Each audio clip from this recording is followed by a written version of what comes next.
206.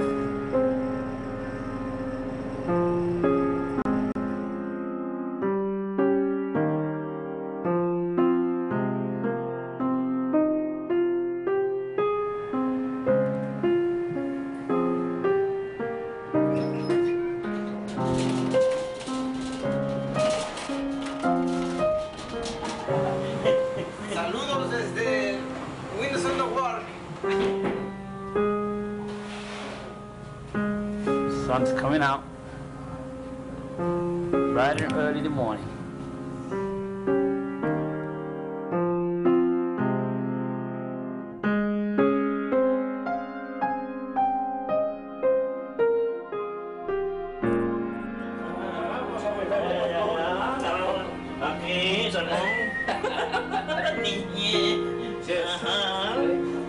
The best in the whole fucking building. That's it, the best in the West. We got Chef Abdul cooking his camels over here. Yes. Assistant chef. Yeah, that's his assistant chef over here. Yeah. Cooking his camels over here.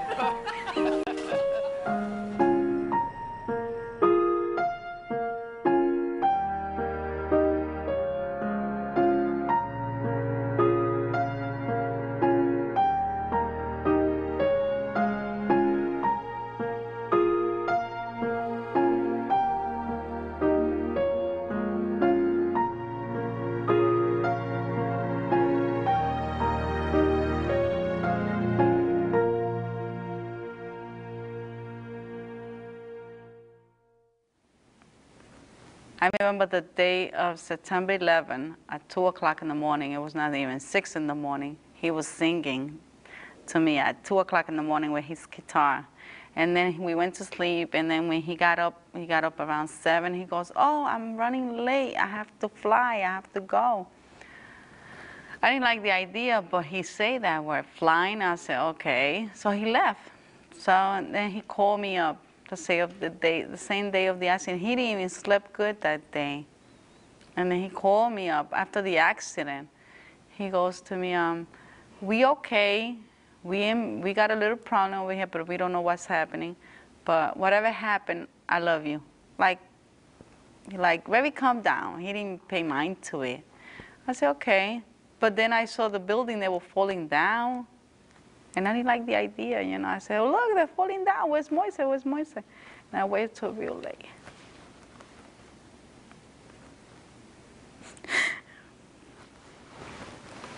He never came back again. It has been 3 months.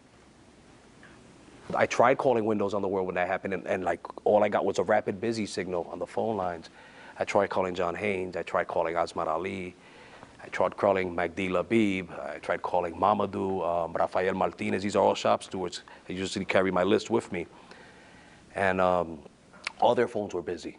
All their phones were busy. I mean, these guys immediately started calling each other. They were a tight bunch. I finally got through to John Haynes and Rafael Martinez. And if I remember correctly, they were telling me it was One World Trade. They got hit first. And I was like, oh shit, what happened? And I was like, did it hit the middle of the building? Did it hit the top of the building? And he just started saying it hit somewhere around the 80s. And I'm thinking, I was like, shit. And I'm like, how bad does it look? They're like, it looks real bad. And I'm here on the payphone, and I'm hustling change from people I don't even know, you know, because I didn't have change on me. I'm trying to keep the phone conversation going. And oh man, it was bad. It was as bad. I can just remember, I don't believe this is happening. I just don't believe it. I was thinking, damn, I wanted to get down there. You know.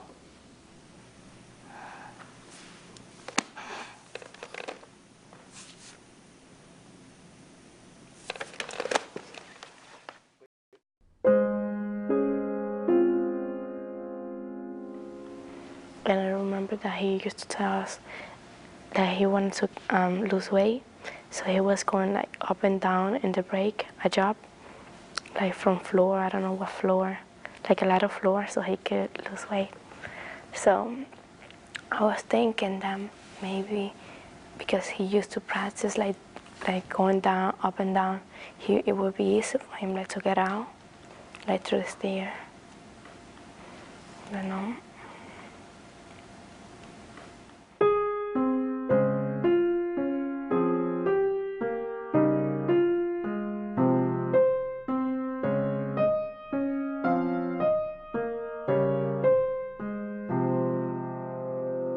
Windows on the World was the perfect place to work. It was the timing, the money, the atmosphere, everything just fell into place.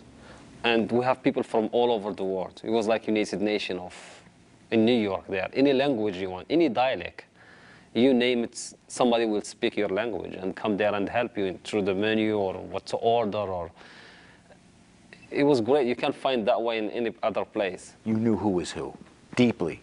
You did, because, you know, when tables are 6 deep and there's people at the door and you're in trouble, then you got to know how far you could push these guys, and they got to know how far they could push you. And then at the end of the night, it's all handshakes and thank God we made it, and, you know, God bless America, which was just like a big expression up there. It really was.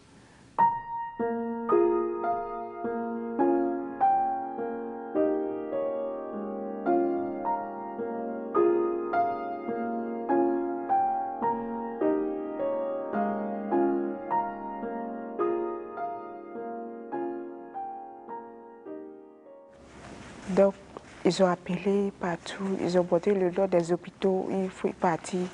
Donc, ses camarades sont partis dans les hôpitaux, aller regarder. Jusqu'à 3 semaines, on n'a rien entendu des nouvelles. Donc, on a décidé de faire les funérailles. C'est tout. Tout ce que j'ai pu faire. Vraiment, ça a été dur pour moi les premières semaines. Parce que Suleiman me demandait après lui. J'ai dit, il arrive. Ok. J'ai pris Dieu maintenant pour lui. J'ai pris Dieu pour lui. I've never been to the union office before. I'm ashamed to say, but you know, after it happened, I went down to the union office on the 12th, and everybody was just showing up. There were men with tears in their eyes, and I just knew, okay, you know, people are missing, you know, and we had an emergency meeting, and that day and the day after. So from then on, we just started having meetings to find out what was going on. We went to the armory to look. We had a list of people that were probably missing. I can remember just going through the list of all the people with volunteers, and we're just going lists by list by list, hoping and just hoping we'd find a name, and we didn't find anything.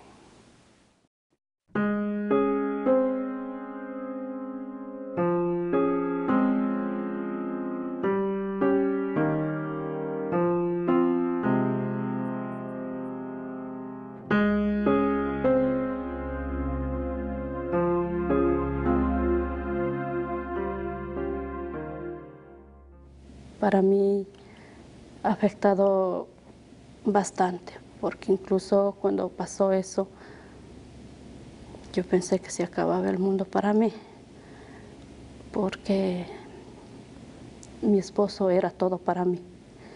Y la verdad que no puedo decir esa palabra, que él está muerto, que yo siempre llevo en mi mente que él está vivo. Era bastante duro porque yo era inmigrante y no hablaba inglés.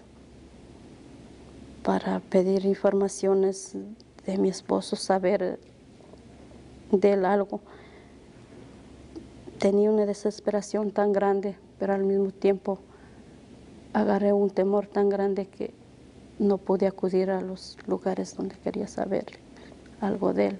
Carmen Mejia, with her sister, so scared to approach me from the union, not knowing me. Because she's undocumented, she sent her sister to find out exactly what was going on, what I was talking about. I met with her and was able to get that fear, get her over the fear factor. And she has been able to accomplish a lot. Remember, I met her, and like, her main concern was, I have 3 children in Ecuador. We helped her, worked with the Senator Schumer, worked with the Ecuadorian consulate, ourselves, and American Red Cross. We all got together, pushed the issue, got them visas, got them the passport, and were able to reunite Carmen with the kids.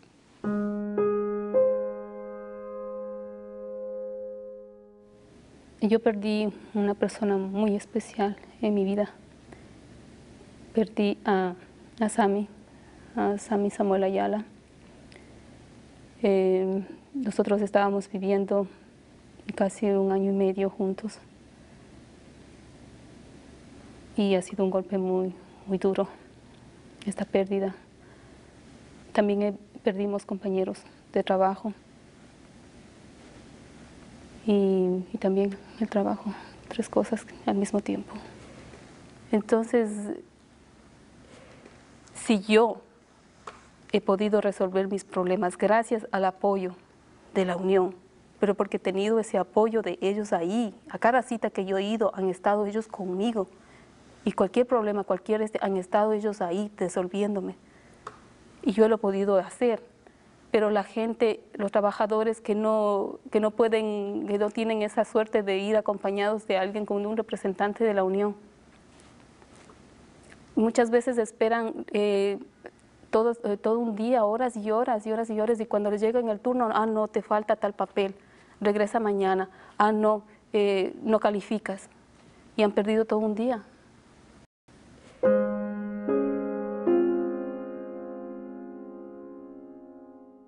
His dream was to buy a new house, and 1 daughter, 1 son, me and him, will stay together. That was dream, and I hope so. I'll be able to, fill out this dream. I'll raise up these 2 kids the best way I can, and I'll give them the best education. I'll fulfill his dream. Now it's my job.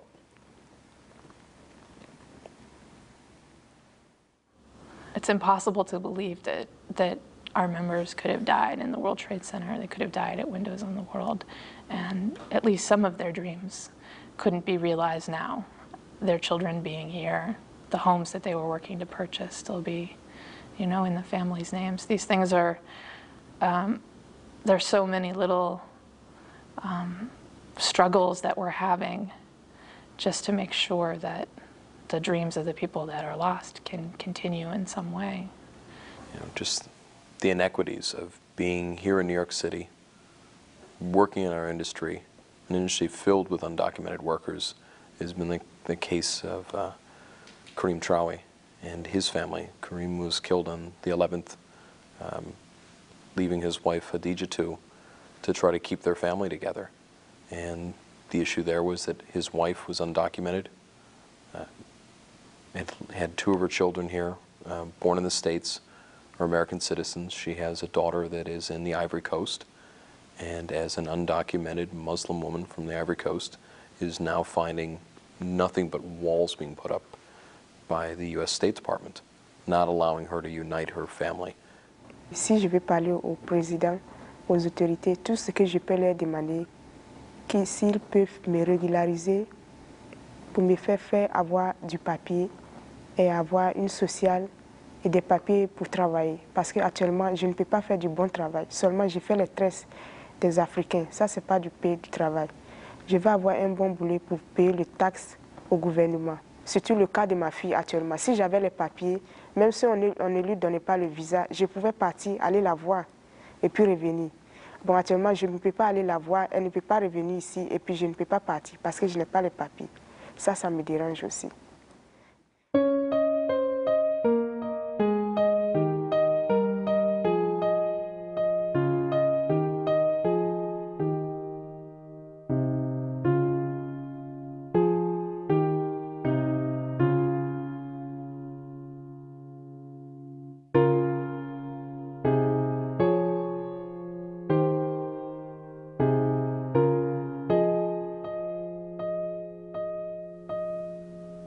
last working professional time with my mom was such a rewarding one for me. While we were at Windows, I would get hugs from my mom. I'm working, I'm making more money than my mom, but still my mom would pass and she would hug me. And when she hugged me, her hands would be in my pockets. When I walk away, I would have $50, I'll have $20, or I'll have a little slice of bread, something that she made at home, and she probably brought it in for lunch. She would give me a little piece. Or she would hug me and she would say, I baked some bread, or I have something I brought for the kids for her grands. You know, she was so instrumental in my life. I'm going to miss that very much. It was like, it's gone very sudden. Some days I think I'm handling it. I walk around, but there are times I realize that, you know, the tears come, but I have to keep strong and go on. That's what she would want. Just wanted to, you know, make these ornaments, and they have the names of all the people we lost. And I wanted to take this opportunity to have Joe come up and put his mom's ornament on, because I was gonna have everybody put them on, but I figured it will take more time to do it just right. So I put them all on except his, and I'm gonna give him his ornament, and his mom's name is on it, and he can put it on. Okay? Thank you. Appreciate it very much. So it says Miss Lucy because that's what we called her. Her name was Lucille Francis. Yes. Right under that.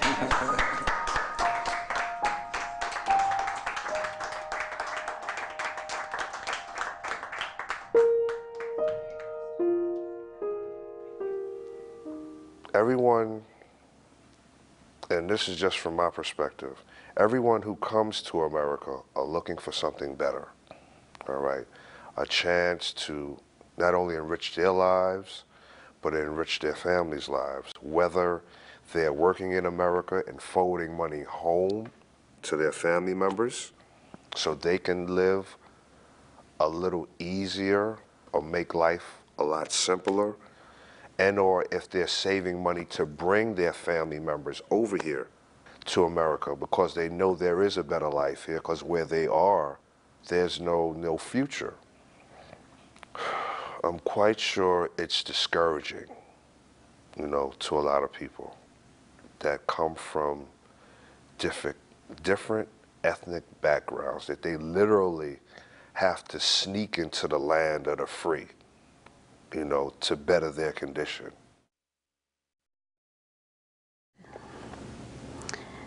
Yo de todo corazón lo que pido siempre cuando hablo así, y agradezco a los que me hacen esta entrevista, yo lo único que pido es que nos ayuden, que nos apoyen, que de todo corazón pido que luchen por los inmigrantes,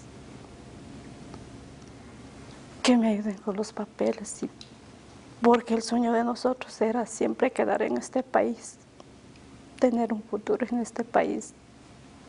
Y eso yo quiero, seguir en este país, porque mi esposo quedó en este país para siempre. Eso es lo que pido yo, que nos ayuden, que escuchen a los inmigrantes.